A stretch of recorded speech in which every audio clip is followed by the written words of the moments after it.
I knew something was wrong the moment Trent said synergistic overhaul with that smug grin on his face. It wasn't just corporate nonsense. It was his panic phrase, the one he used when he had no idea what the engineers were actually doing. And I should know. I had just pulled a 28-hour marathon fixing a catastrophic database lock that could have fried every user's metadata across our platform. My name is Stella. I was the senior systems architect at Daily Tech, and I'd kept this place running with duct tape code and sheer willpower, while Trent tweeted about vision and forward momentum like he was trying to win a TED Talk no one asked him to give. That morning, I was in the all-hands Zoom, camera off, mic muted, sipping lukewarm coffee from a chipped mug that read, "Not my circus, not my monkeys." I had another screen open running silent diagnostics while pretending to care about Trent's latest monologue about scaling partnerships. And then it happened. He leaned toward his mic, smirked at someone off camera, probably the COO, and muttered two words that changed everything. "Fire her." He thought no one heard, but I did, and so did the engineers. My mic was unmuted. So was his. Slack lit up like a panic room. 3 messages in 5 seconds. One said, "Did he just..." Another, "You heard that, right?" The last was a screenshot, his icon glowing green with betrayal.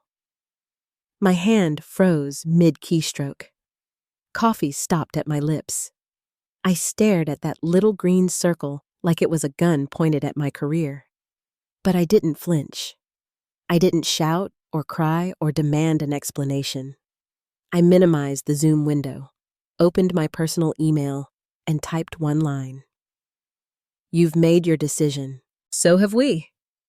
I signed it, attached the names of 3 engineers, Marcus, Neha, and Lyall, people who already knew the truth. This company didn't run on vision. It ran on people like me, and we were done pretending. I waited exactly 10 minutes. Long enough for Trent to keep talking about things he didn't understand. Then I clicked send. No drama, no speech, just silence. I hit leave meeting and shut my laptop. It wasn't revenge, it wasn't spite, it was clinical, calculated. My resignation wasn't a storm, it was a scalpel.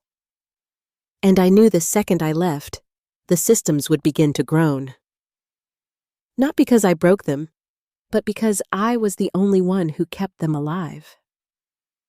Trent didn't just whisper the wrong words, he whispered them to the wrong woman. And this time, I wasn't staying behind to fix the fire. I was walking out before it burned me with it. 10 minutes after I clicked send, the company was still pretending nothing had happened. Trent was rambling on about cross-functional scalability, like he hadn't just lit a match under his own infrastructure. He didn't know it yet, but the foundation was already crumbling. I didn't leave with a speech or a dramatic Zoom exit. I left with precision, like slicing clean through a dying branch. But what I left behind wasn't chaos. Not yet. What I left behind was tension. Fragile, invisible, humming in the wires like a storm waiting for the first bolt. I had written most of the company's backbone. The Jenkins deployment pipeline, the integration dashboards, the auto-scaling API nodes. Every single logic module stitched together under layers of compressed deadlines and caffeine-soaked nights. My name wasn't on the press releases, but it was in the code. And now that I was gone, the bones were exposed. Lyall texted me 15 minutes later. "Ops just asked me where the Jenkins Q logs are. Told them to ask Trent." I didn't reply. I didn't need to. Marcus followed a minute after. "Sales pinged me. They can't update the staging API without you." I turned off my phone. Let them wonder. Let them sweat. I wasn't interested in watching the house collapse. I'd already moved my furniture out, turned off the gas, and left the front door wide open. They thought firing me meant cleaning house. They didn't realize I was the wiring, the walls, the blueprint itself. 1 hour later, The first cracks showed. Slack channels flooded with frantic tags. Engineers couldn't access staging environments. Product managers were stuck in demo loops they didn't understand. Interns were whispering about permissions and trying to keep product owners calm, while GitHub integrations screamed with errors no one could decipher. Then came the real panic. A system-wide flag. An integration key, one I had personally maintained, was expiring in less than 30 hours, and no one had access to update it. No one even knew where it lived. 2 years ago, I'd told them not to let that key auto-renew because doing so would trigger a compliance audit. Back then, they agreed. "Let Stella handle it manually," they said. "She always does." Except Stella had left the building. That key? It was buried behind a credentialed DevOps account only I had. It wasn't sabotage. It wasn't malicious. It was entropy. Systems rot when caretakers walk away. And I had simply stopped caring. That night, I sat on my balcony eating a peach, watching the city flicker while my phone buzzed with quiet admissions. We can't reroute anything. No one knows how the fallback script works. We think a critical folder is missing. But it wasn't missing. It was never theirs to begin with. 3 years ago, when this place was still a startup living off monster energy and borrowed faith, I drafted my own contract. Clause 14.3. Any scripts, schemas, or logic modules developed prior to or outside the scope of assigned deliverables remain the intellectual property of the employee unless explicitly transferred in writing. That folder? Written months before they paid me a dime. They didn't buy the system, they borrowed it. And then they fired the person who held the keys. Now they were trying to break into a vault they never owned. By the time the sun rose the next morning, the cracks had become fractures, and those fractures had begun to split into full structural collapse. At exactly 6:03 a.m., the first help desk ticket dropped into the queue with a blunt subject line, "Client can't access reporting dashboard." Within minutes, 3 more followed, 2 from Singapore, 1 from a Fortune 100 firm on the East Coast, whose quarterly board review depended on a live API feed that was now coughing up raw XML and null values like a dying modem from the early 2000s. The integration key had expired, the one no one dared touch for 2 years. The one I used to reset manually with a ritual that involved caffeine, silence, and exact precision. It wasn't automated by design, because any change would have triggered a vendor-side compliance audit that Daily Tech had never once passed without frantic late-night patches. And now, no one remaining knew where to even begin. Trent, predictably, didn't wake up until almost 9. He was prepping for a podcast interview, probably ready to talk about resilience and adaptability, about company culture and innovation. But when he opened his inbox, what he found wasn't feedback or marketing updates. It was alarms. A string of subject lines that read like smoke rising from a digital battlefield. Data bridge outage. Vendor key expired. Compliance violation triggered. The integration dashboard had locked the company out. Legal was already warning that without proper renewal, they were in breach of contract, facing audits, fines, and possible suspension from their third-party platforms. And the best part? The only people who could have stopped the bleeding were already gone. Trent did what Trent always did. He shouted into Slack, like volume was a strategy. "Why is this still down?" he barked. But there was no response. Because DevOps was Marcus. Documentation was Neha. Integration Sandbox was Lyall. All gone. In their place stood a new head of engineering, freshly hired with a resume that read like a medium think piece. He called an emergency meeting titled Restoring System Stability, Action Plan. But plans don't restore trust. Prayer doesn't replace institutional memory. They tried to regenerate the key. The vendor dashboard rejected the request. Unauthorized user. Access attempt flagged. Compliance team notified. That triggered a legal warning. That warning triggered a 72-hour hold. And just like that, the engine that powered the company's most profitable services went dark. Not flickered, not paused. Gone. Sales was drowning. Support was melting down. And Trent was pacing his glass office, face pale, asking the question no one had the courage to answer. Why didn't we plan for this? The silence that followed could have curdled milk. Across the city, I was making cinnamon toast and watching old black and white films, the kind where the femme fatale never raised her voice. She just knew the cards were already in her hand. I didn't need to gloat. I didn't need to post anything. The logs, the system design, the quiet dependencies buried 6 levels deep. All of it was already unraveling. The thing they failed to understand was simple. I hadn't taken anything with me. I had simply taken myself. And without me, they weren't facing sabotage. They were facing exposure. The illusion of structure without substance. A house still standing, but with the beams quietly removed. By noon, the illusion of control had collapsed entirely. Daily Tech still had its dashboards, its mission statement printed on recycled artisan paper, and its Slack channels buzzing with increasingly desperate threads. But beneath all of it, the architecture was hollow, and the panic was no longer quiet. One of the directors tried to regain footing with a company-wide Slack post, thanking everyone for their flexibility during this transition phase. It got 7 clown emojis and a middle finger. People weren't confused anymore. They were furious. Marketing demanded updates from engineering, only to realize the front-end team had lost permissions to the environments entirely. Product couldn't run demos because the sandbox was offline.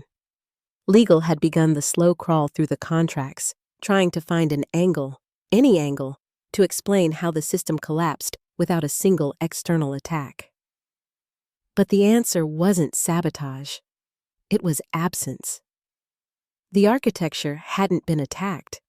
It had been abandoned. I didn't booby-trap the servers. I didn't plant a kill switch or wipe the logs. I just left the keys on the counter and walked away. And as the outages mounted, so did the silence. At 12:14 p.m., I received a message from Rachel J., Senior Legal Counsel. I had a feeling this was coming. For what it's worth, I read your old contract. If you ever need anything, receipts, protection, my inbox is open.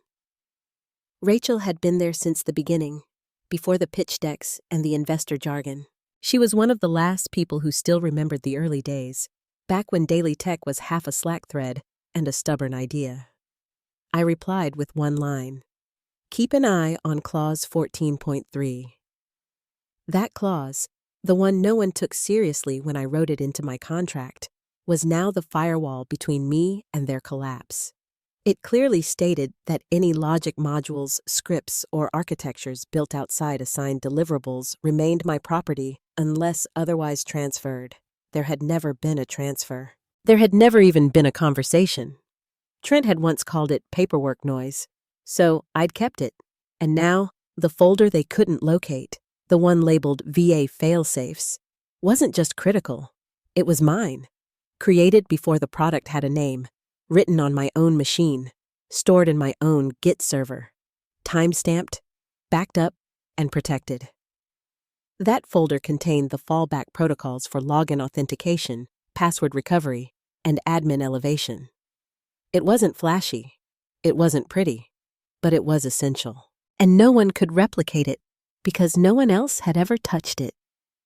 Now, with the backups corrupted and access locked behind an encryption handshake only I could perform, the system was not just broken, it was non-functional. One of the VPs tried to argue possession over Zoom. "But it was on our drive," he said, his voice cracking. The outside legal counsel replied without emotion, "Possession isn't ownership." I didn't need to be in that meeting to feel the weight of those words, because what they'd lost wasn't just code or logic. It was memory. My memory. Years of patches, embedded shortcuts, and undocumented fixes that only existed in the quiet repetition of my fingers on a keyboard. And now, as the company scrambled to rebuild something it barely understood, I was already 3 chapters ahead. Not out of spite, not out of revenge, but because I'd learned something in the wreckage. They never saw me as essential until I was gone. And by then, all I had to do was close the door behind me and let the silence do the rest. By the end of the week, the silence had turned to whispers, and the whispers had curdled into fear. Not just technical fear, corporate fear. The kind that creeps into boardrooms and lingers in every pause between calendar invites. Daily Tech's leadership team had shifted from denial to bargaining, but they were still operating on a timeline that no longer existed. The system wasn't asleep. It wasn't paused. It was gone. What they had built was a scaffold wrapped in my code, and now that scaffold had nothing to hold. A senior advisor flew in from New York, trying to run point, but within 20 minutes of logging into the systems, he quietly closed his laptop and asked one question that no one dared answer. "Who exactly built this?" The CTO stumbled through a vague reply about collaborative efforts and agile pods, but the truth was already on the screen. Line by line, log by log, every architecture decision pointed back to me. Not because I had claimed credit, but because I had left fingerprints. Subtle touches in the way scripts handled edge cases, in how the system self-checked every 47 minutes, in the encrypted notes only I could decrypt. That wasn't pride. It was precision. I had built something that lasted longer than my title. Something they assumed would continue to work just because they'd given it a name and pitched it to investors. But systems don't run on press releases. They run on attention, care, and the kind of institutional memory that can't be replaced by a bullet point handoff. Meanwhile, outside the storm, I was quiet. Not hiding, not watching, just building. I'd taken what mattered with me, not files or passwords or petty revenge, but conviction. The understanding that power isn't in being irreplaceable. It's in choosing where your value is seen. And as they unraveled, I was already laying the foundation for something new. A small team, all remote, all brilliant, all burned before. People who knew what it meant to carry systems on their backs and be thanked with budget cuts. We weren't chasing headlines. We were solving problems the old firms refused to understand. Real-time optimization. Seamless compliance without vendor lock. Architectures designed for human hands, not just investor decks. And as for the code they lost, I didn't need it, because what I'd built once, I could build again. Cleaner, stronger, owned. One morning, I got a message from Neha. "Trent's trying to poach freelancers off Upwork to rebuild the stack. They've lost 3 clients. Just thought you'd want to know." I didn't reply. There was nothing left to say. They had fired the person, but kept the illusion. Now they were realizing it wasn't me who needed them. It was never me. The market moves fast. The whispers fade. But what stays is reputation. And by the time Daily Tech scrambled back online with duct tape and denial, we were already launching our beta. It wasn't revenge. It was release. And somewhere in that quiet distance between what they destroyed and what we rebuilt, I finally understood what freedom really sounded like. It wasn't loud. It was the absence of needing anyone's permission to matter. We didn't announce the launch. No countdown, no champagne, no dramatic threads on LinkedIn. Just a clean deployment at 3:07 a.m., pushed from a dimly lit apartment above a flower shop in Lisbon, where Lyle had holed up with nothing but espresso and 3 monitors. That silence, it was intentional. We weren't here to convince anyone. We were here to build something that didn't ask for permission to exist. The product was lean, frictionless, and almost brutally honest in its design. No bloat, no fluff, Just tools that worked as promised, without 12 email follow-ups or vague white papers about synergy. Within days, we had our first clients. Not big logos with PR budgets, but teams who had been burned the same way we had. Ops leads, data teams, and security analysts tired of being the invisible spine behind founders' egos. They didn't want vision, they wanted reliability. And we gave it to them. Not because we were better, but because we listened. Every bug report went to an actual human. Every suggestion went into a live backlog. It was everything Daily Tech had forgotten, condensed into a product that moved faster because it carried less ego. Meanwhile, across the corporate echo chamber, Trent had gone unusually quiet.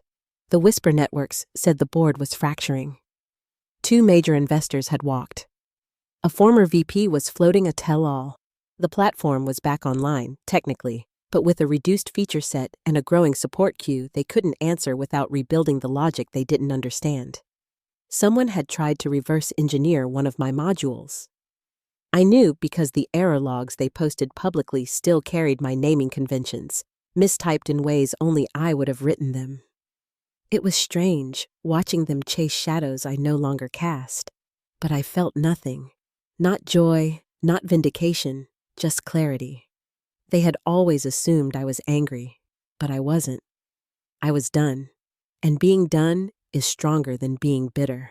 It means you stop flinching when your name comes up in rooms you've already left. One night, I got a message from a new user. Just 4 words. This saved our launch. I stared at it for a long time. Not because it was emotional, but because it was proof. Proof that building from truth, no matter how messy, no matter how quiet, always outlasts building from illusion. What Daily Tech had forgotten, we remembered. That systems are only as strong as the people willing to carry them, and that the best architecture is always human first. We didn't build a product. We built a reminder that behind every dashboard is a person who kept the lights on. And sometimes, when that person walks away, it's not the end of a chapter. It's the beginning of one they finally get to write themselves. It wasn't until the 3rd partnership offer came in that I realized we had crossed the threshold from surviving to being seen. The email came from a firm that had once turned me down with a generic rejection buried in polite buzzwords. Now they wanted a seat at our table, not to build, not to contribute, but to claim alignment. It was a strange, full-circle moment. I read the message twice, then closed it without responding. Because this version of us didn't exist to be validated by people who only saw value once it became undeniable. We had nothing to prove anymore. Our product was being used in 8 countries. We were hiring slowly, carefully, not for speed, but for culture. Every new team member had a story. Someone overlooked, underestimated, passed over for being too technical or not strategic enough. And now, we were building something that didn't need a pitch deck to explain itself. It just worked. Quietly, consistently, honestly. We didn't track vanity metrics. We tracked time saved, stress avoided, hours slept. Our North Star wasn't growth. It was restoration. Reclaiming what burnout had taken, what toxic offices had drained, what performative leadership had made people forget. That competence is not loud and value is not always visible in a calendar invite. Meanwhile, I kept getting LinkedIn requests from people at Daily Tech. A few were sincere. Some were strategic, but one caught me off guard. It was Trent. No message, just the request. I didn't accept, not out of spite, but because I knew what that silence meant. It meant he'd finally realized what we all eventually do, that the people we ignore on the way up are often the ones we quietly study on the way down. I don't know what happened to Daily Tech after that. At some point, I stopped checking. Their name no longer triggered anything in me. Not fear, not sadness, not curiosity, just distance. like a place I once lived that no longer felt like mine. And maybe that was the point. Not just building something new, but unlearning the idea that success had to look a certain way. That it had to be loud, or public, or approved. Some nights, I'd open our internal logs and just scroll through them. Tiny notes from the team, code comments with inside jokes, a late-night fix someone pushed while blasting jazz. These moments, invisible to the outside world, were what I'd been searching for all along. Not glory, not revenge, but resonance. The quiet alignment of people doing good work, together, without fear. So when someone asked me in an interview what our long-term goal was, I didn't say market share or IPO. I just said, to keep going. Because in a world that rewards spectacle, there's something quietly radical about building something that doesn't collapse when no one is watching. Something that doesn't need applause to be real. And maybe, just maybe, that's what winning actually looks like. The story of Stella isn't just about being fired. It's about reclaiming dignity, turning silence into strategy, and remembering that worth isn't defined by titles or corporate applause. Her journey shows us that sometimes losing a seat at the wrong table is the only way to build your own. She didn't fight back with noise or revenge. She responded with clarity, intention, and quiet excellence. The people who overlooked her only saw her value once it became undeniable. And by then, she had already moved on. The lesson is simple but powerful. Your value doesn't disappear just because someone else fails to see it. Sometimes, the most important thing you can do is walk away and trust that your skills, your voice, and your vision will find the right place to thrive. If you're in a room where you constantly have to prove your worth, maybe it's time to leave that room. Because real success isn't just about climbing a broken ladder. It's about realizing you can build something better, something fair, something that lasts. Keep going, even if no one's watching, especially if no one's watching. That's where the real work begins.